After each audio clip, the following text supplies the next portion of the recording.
নমস্কার বন্ধুরা, তো কাল ছিল দশহারা। তো দেখো ওই জন্য পুজোর জোগাড় কিন্তু আমরা প্রায় শুরু করে দিয়েছি। সকাল থেকে ঘুম থেকে উঠে থেকে নানা কাজকর্ম সেরে দেখো কোনো রকমে পুজোর জোগাড় করে আমরা মন্দিরে চলে এসেছি। তারপর বাড়ির আশেপাশে যে সকল মানুষেরা সব পুজো দেওয়ার জন্য সকাল থেকে অপেক্ষা করেছিল, সবাই আস্তে আস্তে এসে নিজেদের প্রসাদ, ফল, ফুলের ডালা, সন্দেশ সব কিছু এনে এখানে মায়ের মন্দিরে রেখে দিয়েছে। বাবা এখানে পুজোও শুরু করে দিয়েছে।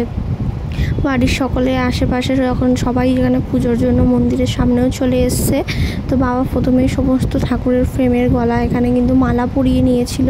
তারপর পুজো আনতে দেখো এখানে সবাই যারা যারা দুধ কলা নিয়ে এসছে সবার দুধ কলা কিন্তু এখানে মাকে উৎসর্গ করে দিচ্ছে। আমাদের পাশে যেহেতু আরও একটা মন্দির আছে, ওই মন্দিরটাও তোমরা আগের ভিডিওতে দেখেছো। তো এই মন্দিরে পুজো শেষে বাবা কিন্তু চলে যাবে ওই মন্দিরে।